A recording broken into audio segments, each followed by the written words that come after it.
How are you? Good, thank you. Thank you for having me. Yeah, no, I'm so appreciative that you were able to come on today and kind of share some time with me for a few moments and allow me to kind of vibe with you a little bit and connect in some kind of way. Great, I appreciate it. I'm happy to be here. Yeah, no, this is exciting. Yeah, I'm so happy that we were able to do this. So I'm going to go ahead and get started with some of our questions. My first question for you is, what's something you wish you would have known at the beginning of your career? I actually shared this with a younger person who used to be a mentee of mine when she was little. Now she's raising her family herself and trying to navigate the career part of her life. Um, to make friends, build relationships along the way. And you don't have to like a person, they don't have to share the same religion, background, neighborhood, or anything like that to build a relationship and to value each relationship and remember that there's a season. One thing I know for sure is that things come around full circle and you never know why your paths cross. And eventually you meet that person again, meet that person, or you meet each other. No, I really appreciate you for sharing because that is so true. I mean, I have seen it so many times in my life where, I meet someone sometimes like 20, 15 years ago. I mean, like long periods of time. And then all of a sudden they'll be back in my life. And it's really interesting to see how they show back up for sure. Absolutely. It's very, very interesting. I'm a believer in some steps are definitely ordained, even relationships, even Yeah. seasons, even challenges. And I believe it's all a setup for your good and for your future. You just don't know how. Yeah. Yeah.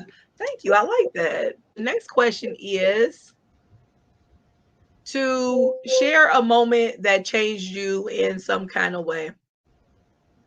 Um, I'm going to say it. I decided some time ago that I was going to live in my now truth.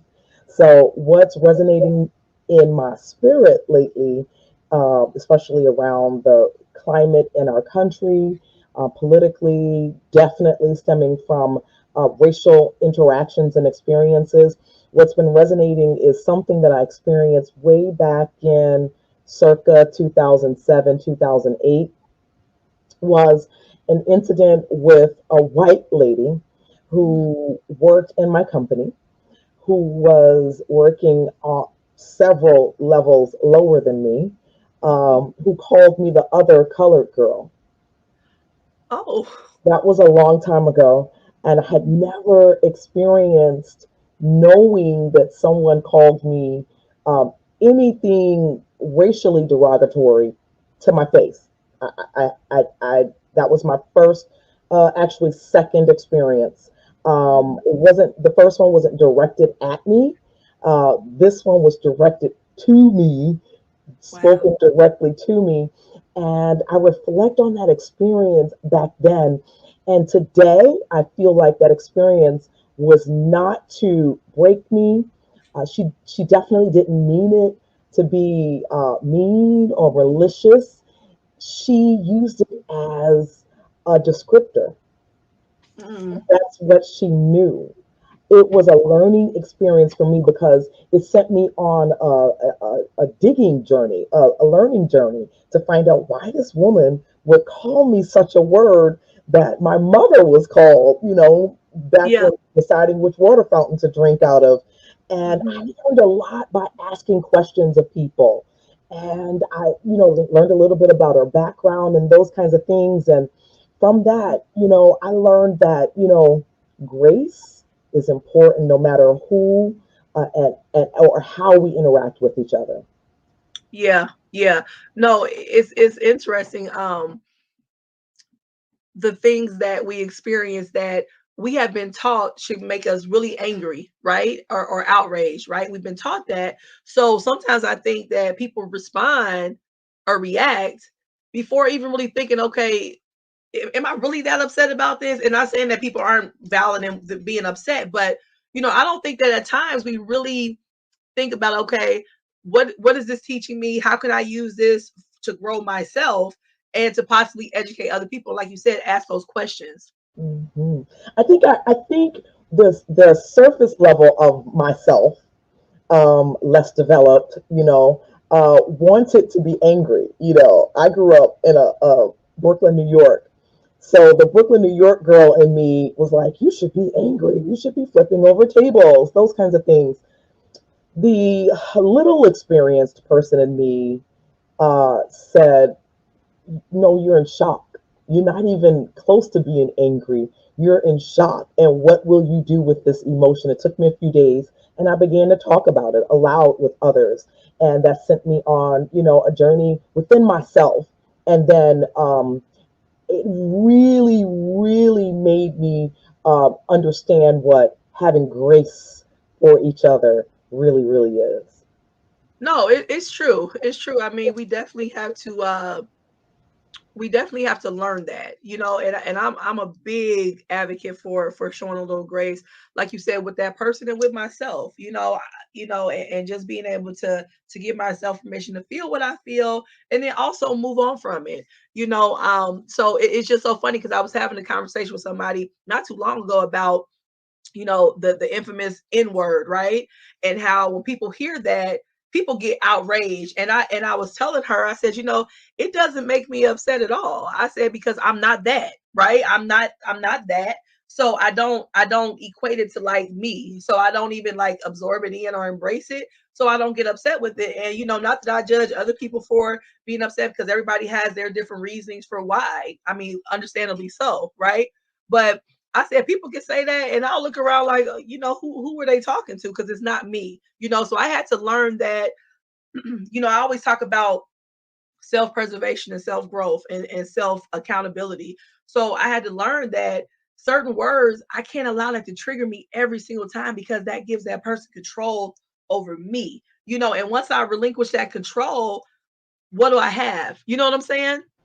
I totally agree. A few years ago, I started adopting the term which helped me move forward, which was have a better day. Because it's positive, and no matter who the person is, they can strive to have a better day. I'm not addressing whatever the negativity is, and actually, I'm bringing light. Have a better day, and you deserve to have a better day.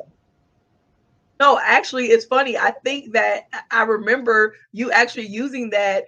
You actually said it to someone when I was standing and talking to you at your event, Bridge the Gap, that was here in this city. And I think there was a lady. I don't even remember what the circumstance was. She was upset with you about not having enough tickets, or she already had her tickets. It was something, and she was being very rude. And I witnessed it myself. And I heard you say that to her. So, It's, my mother used to say, my mama, she used to say, well, God bless you. God bless. She used to say, hallelujah, anyhow. She used to say. So my have a better day is my mother's hallelujah, anyhow. that's one thing I will say, is that we definitely learned how to say things in a certain way from our elders, that is not disrespectful, but you got that person told. You know what I'm saying? They knew how to get people told in such an eloquent way that you had to think like, wait a minute, did she just get me together? Yeah, yeah, yes. That is definitely a skill that can only be passed down by the ancestors or the elders. No, that is real talk. That's funny. So one question that I have for you too is, what's one thing that you would tell your younger self if you could look back and speak to her as a little girl, or a teenager, whatever? What would you tell her? I remember having, a mentor of mine share it with me some time ago, a long time ago. You have these awakenings throughout life. Those awakenings inform your decisions, your outlook, and ultimately what you pass down to the next generation, right? Or how you leave the room and what you leave the room with, right? And I remember distinctly sitting in one of my grad school classes, and I had an awakening. And the awakening was about me not living my authentic self. Let me say that in a different way. I realized that night, because they were night classes at Northwood University, that I was living my life based upon the steps that I assumed that people decided I should take. I hadn't made decisions based upon what Algeria wanted. I hadn't even asked myself, really, what you want. I mean, what you want to eat for dinner? Yeah. But like what you want your future to look like 20 years from now, What you 30 want years out of from life, right? now. So I remember that. So my what I would tell what I would tell 10-year-old Algeria is to live in your truth every day and find the truth. And it's okay that your truth changes, but live in it. Yes, and I love that because I think somebody else I spoke with talked about that it's okay to change your mind. It's okay to evolve, right? We are supposed to grow, and as experiences come, as we have different interactions, different new and like you said, enlightenments. We are allowed to grow and change our mind. There's nothing wrong with that, and I don't know why in society we condemn people for for changing. It's like that's life. Everything in nature changes. Even if it's a cycle, it changes, right? So why aren't we allowed to? I also believe that some of that societal stuff comes from the systems that have been set up long before us to keep their stature, right? To maintain their families' place in society. And so, the term keeping up with the Joneses and those kinds of things, those things were setups to make us believe that we could never amount to those kinds of things or reach those kinds of things. And so we find these boxes that we put ourselves in and we say, oh, I got to do that and I got to stick to that. And if I don't stick to that, then I'm losing or I'm a failure or that kind of thing. Well, what if you're informed by new information? You know, you're informed by new information. Change it and create your own standard. I watch King Richard. I called it King David. My daughter said King Richard, Mom. And that's interesting that I said King David. But Serena said, "I want people to look up to me," and I said, "That's it. That's it." Well, it's interesting because I agree with you, and I think that it's because oftentimes within our society we have been taught that that's being conceited or too arrogant, but really it's called I believe in myself because when I watched that I really took that I listened to those things as well, and I was like, wow, I love those responses because a lot of times people do, they say I want to be like this person or I want to do like this person or I want, and she said I want them to be like me, like I want them to see me, and I love that. I loved it. Absolutely. My daughter started saying years ago, Mama, you look good. She goes, I know. And I go, careful. There's a fine line between confidence and conceit. And then I had to think back. Her mom, me, her grandmas, and her aunties told her every day, put a pretty on. And that meant whatever it was, the bow, the headband, or whatever.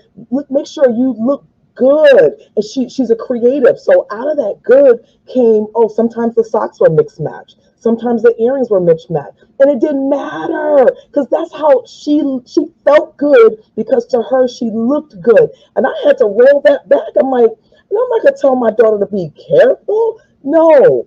She's gonna be a confident woman no matter which room she walks into.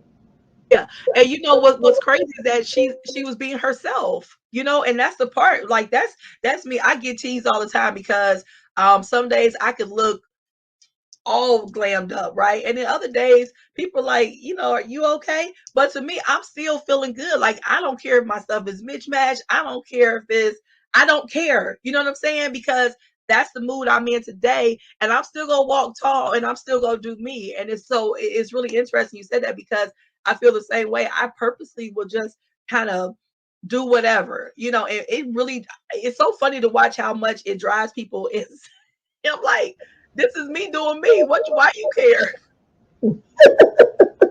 It totally messes people up. And we don't know, as human beings, we have a hard time processing information that's contrary to the box that we put people, things, items, experiences in. We have a hard time processing it. And so we have to unlearn that processing of other people's truths, right? You don't need to process it. You just need to respect it and appreciate it. That's all, baby. Because guess what? I'm still doing it. You know what I mean? I'm still gonna walk in this truth that's mine. And I feel free in it. So I'm sorry if it, whatever it does to you, but work on that, and I'm still gonna be me. So I have another question for you. Yeah, yeah. No, this is the question I want to ask you. Is, if you had some words of encouragement to leave with us, what would they be?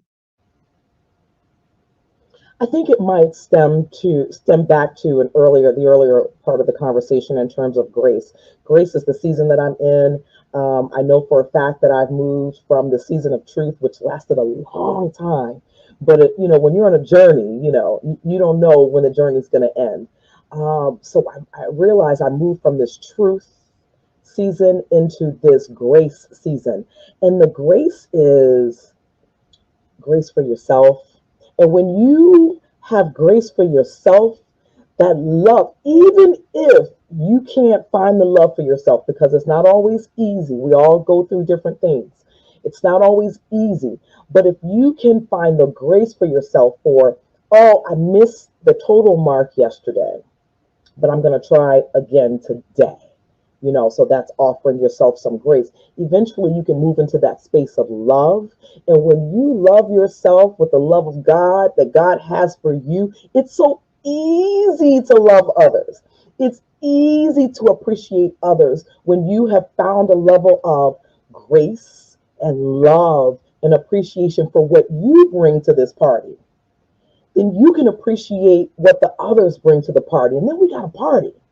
So that grace, I think, is where I am right now. So I'll share that with the world. If you can just find the grace, and that means for anything, for anything. I watched a movie yesterday and it said, if you can find the words, and I'm okay with that, because if you may not have missed the mark, but you can be okay with not missing the mark. But you're going to get up tomorrow and try again. Oh, that's real. And it's interesting because people always, well, oftentimes they mistake the fact that for you to show grace for somebody means that you agree with them or you support them in a certain way, even if it has nothing to do with that. It's about, I see you, I see where you are right now, and I wish you well. Like, I wish you peace. I wish you well, because we're all on this journey together. I mean, if we like it or not, we're all on this journey together, and we learn at different times, we learn at different levels, we learn in different ways. So I have to be able to show you that grace and extend that grace, because I believe what you put out comes back. So if I can show somebody else grace, I hope that at some point somebody can show me a little bit as well. I definitely believe in what you put out comes back to you. And we all have different levels of different spaces of faith. But no matter what, the one thing that connects us is we all believe that what you put out comes back. And I remember being away at college and just having all kinds of people I did not know just sow into my life and help me out when I was stranded or needed groceries or whatever the case may be.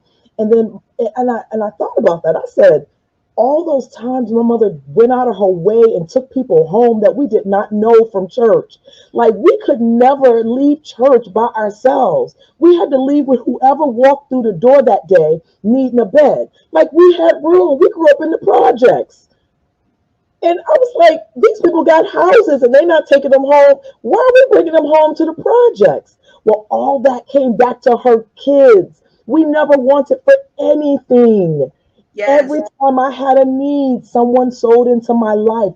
And it's really not for us. We think it's for us sometimes. It's not. You're sowing seeds for generations. You, yeah, I mean, it's that legacy. It's that legacy. And that legacy, like you said, it's not necessarily even people that's close to you. I mean, it's just so interesting how we are all connected, right?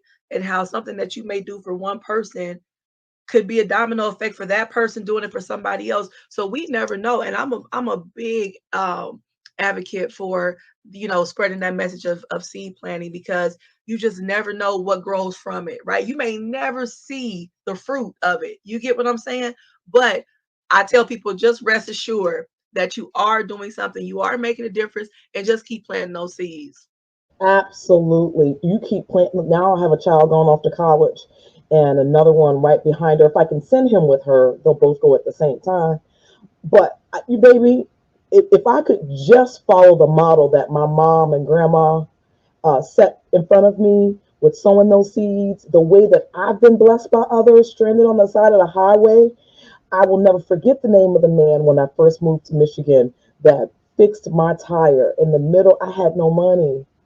I'll never forget his name. That's before my kids. That was, and I still remember his name, and I still lift his name in prayer because he sowed that, and I continue to sow it. I see people in need. I'm like, listen, it's not going to break my back, but I'm going to help you out because people help me out. Yeah, we definitely have to be like that. Wow, that's really, I'm thankful for that you shared that, because it's so true. It's so true, and I wish that more people would be like that, because it's really a beautiful thing to help somebody despite whatever, because we don't know people's backgrounds, we don't know what they've been through even that day, right? So if somebody go off or they act as a fool that day, we don't know what happened to make them break, right? And of course, it makes us uncomfortable at times, or can make us a little bit angry. But I try to stop in that moment and say, okay, I remember one time when I went off because, I'm trying to figure out how I'm paying my bills. When my kids were young, and, I'm a single parent. I remember one time where I broke down crying, and probably people thought I was crazy, but it was because of everything going on in my life had just kind of catapulted to that moment where it was like, okay, I'm done. And it could have been something very small at that moment, but it came from a mountain of other things. So I agree with you on that. I thank you for sharing that. Mhm. I remember losing what I thought was my last $20 bill. And there was a group of people standing around, and then there were a group of people standing like right outside the door. And I know they saw when that money fell. And I know they watched me walk back and forth and look on the floor. And I don't know why I thought that lost $20 was going to break me, but I was going through it. And this $20 was going to take me to the next step. And I lost that $20 in that space. And I still remember that feeling. And you buying that cup of coffee could make the day for that person who lost their $20. Whatever the metaphor is, right? Lost their $20, or just did keep the lights on, and they going home to their last can of whatever they're gonna cook until they make it to that next whatever, or failed their test, and they just thought they were going to finish that degree. Because I could go on and on, because I got the stories, because I remember being there. That helps me with that grace for others. There it is. No, I agree with you, and this kind of stuff I can talk about all day, because it's real, man. Life shows up for real, and we do have to be better at just showing people, more grace, and just being kinder, and just trying to see past that moment, right? Trying to see past that moment and see a bigger picture. Well, I appreciate you for coming on today. I truly do. It's been great catching up with you, and I want you to hang on. I'm going to talk to you about something after this. So but again, thank you so much, and I appreciate you.